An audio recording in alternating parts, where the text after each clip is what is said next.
What it do? It's your boy Q, man. We back at it. October 6th. We live here at the Riff House. And we got my boy DassMajin on the lineup, man. He closing us out too, man. Wagwan. How you feeling, man? I appreciate your time. Appreciate you running it back with us. Appreciate it. I'm gonna get straight to it, man. So, a lot of people put people on lineups just because they know them or it's clout or some type of favoritism is involved. With this one, we went off the numbers. So, DassMajin done a show with us in the past, and I mean easily. And I don't know the exact number, so I'm saying easily. He brought in 25 plus, and it was probably more, but I can guarantee I know it was like 25 It plus. was like close to 40 almost. Yeah, you Maybe know what a I'm little bit saying? Over. Yeah. By himself. Type shit. So that has to be highly noticed. And yeah, let's give a round of applause for that. So that has to be highly noticed. And you know, I appreciate you, man. And that means a lot. It shows the support you got, and it shows that you give the people something to support. I appreciate that. I mean, first and foremost, they had to show up. You know what I'm saying? So Yeah. the claps and round of applause, that go to them more For than sure. they go to me because they had to show up. They paid their fee. They ain't try to break my arm. Man, it was 20. Yeah. Like, nah, they just, Yeah. hey, what we need? Oh, we could break somebody too? Bet. So I appreciate all of them for showing up. And, yeah, that's, you know, I just be trying shit, you know? So I think that one was that one your first show? That was my first ever show, yeah. So would this be considered your second show? This would be my third. I did a Capstone Festival by ODU. Shout out Hannah for putting me on that lineup. Okay, shout out And that Hannah. was, I think, 2 weeks after I did this one. Okay. Totally different set. Even though I ain't dropped nothing new, it was a totally different set just because I had to do and just for anybody listening, I had to do a clean set. Okay. I am capable of doing a clean set. Yeah. But yeah, I had to do a different set, and then after that, I was like, all right, I don't want to do no more shows until new music is in a tuck or new music has come out. So it just so happened that I took over a year to come back and do this show. Since my last show, then dropped 2 albums. I think a single. I got an EP on the way and an album on the way. Hopefully by the end of this year, early next year. But yeah, that was my goal. I wanted to have more material for people to come back and say, "Oh, I ain't heard that one yet," or "I heard that one, but I ain't seen them perform it." You know what I'm saying? Type shit. Okay. So still sticking with that same subject, kind of. You basically been off the map for about a year in the music realm. Yeah, just about, yeah. So I'm gonna ask, what caused this break, this long pause, and what's the reason you back now? Well, just to be clear, I never left. Okay. Just dropping 3 albums in a year and a half with the particular life experiences that I had went through and put on my projects, like having to deal with all of that and put it on digital audio, and then having to, I ain't gonna say relive it, but Yeah. as soon as you put whatever you want to put, traumatic experience or whatever, if people like it, they're gonna ask where the next one is. Yeah. So I had to give myself a chance to be able to live a little bit more and be able to experience something to put on audio. Otherwise, I was gonna end up falling back into the trap of either sounding like the person who's trying to be too corny and try to be too positive, or the person that's just gonna be making up shit just to make up shit. You know what I'm saying? So I feel like this is a good distance, because even if I was to drop in December, I would have dropped 4 albums in 2 years. Yeah. And for a lot of people who claim that they've been doing music for 10 years, they got 1 album. Yeah. I You don't know I what don't I'm even saying? have a album.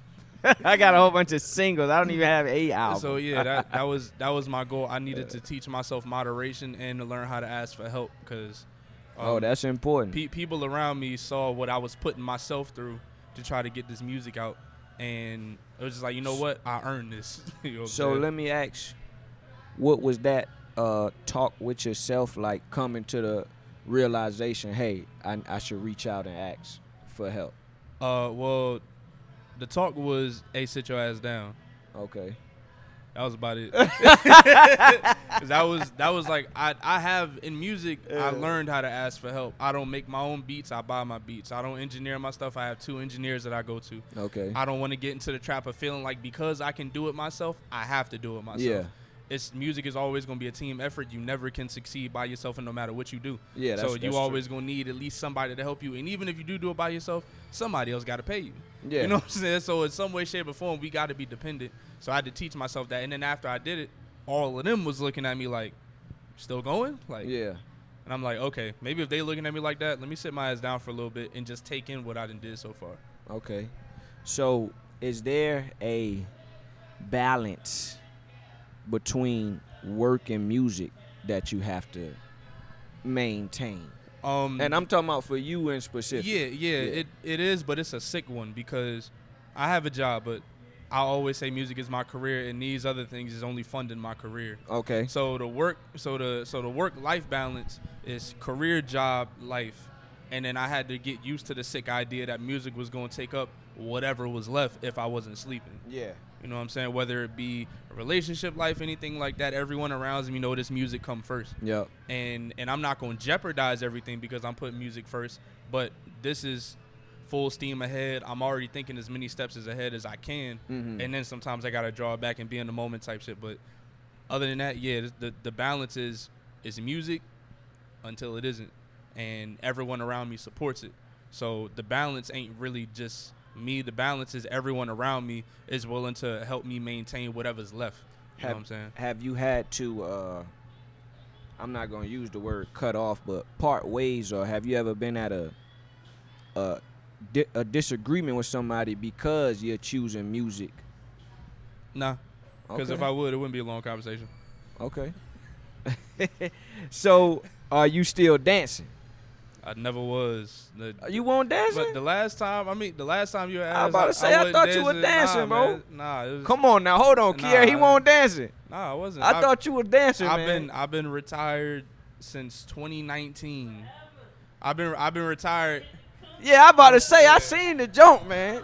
That's everybody's seen it, but I've been retired for years. I let the newest generations and the people that's been around housing the community, I let them, I wanted them to be able to move forward, and without me, they was gonna do it regardless. So shout out to them.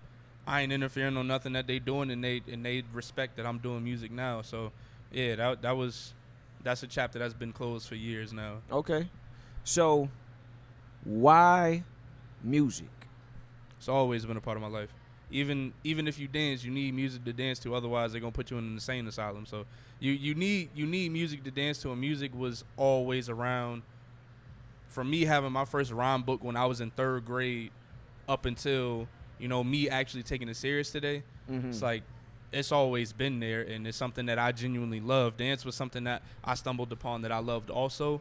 And I kind of got into it to prove people wrong that I couldn't do what I did in dance. I did a lot. Okay. But that after, the wrongs get proved or whatever, there's nothing else fulfilling for myself. So music is fulfilling for me. That's good. And that's what's most important. Absolutely. That's what's most important. Okay. Speaking of what's most important, that flowed in nice how I had this lined up. What is the most important thing to you in life at this current moment? My music, and then my peace, and my loved ones. In that direct order. That order. If you disrupted my music, you're going to disrupt my peace. And if you disrupted my peace, my loved ones and myself ain't going to be okay with it. Okay. So it's 1, 2, 3, music, peace, loved ones. Yeah. Okay. I like that. All right. Two closing questions. What's a lesson you have learned that you could pass on for somebody else not to go through that lesson? Everybody can't go with you. Everybody can't come with you. Everybody can't go with you. A lot of people going to ask to go with you, and they can't. And when it feels like you're not really getting that far, when you turn around and look back at everybody who couldn't even get that far with you, you'll start understanding that progress will always take time, but sometimes the people that you try to hold on to bring with you, they will slow your progress. Even if they mean well, intentions don't dictate actions all the time. No. So you mean well, but you're doing bad. Yeah. You're doing wrong. So you can mean well back there. I'll be up here. Okay. Good answers. Good answers here. Do you have any questions for me?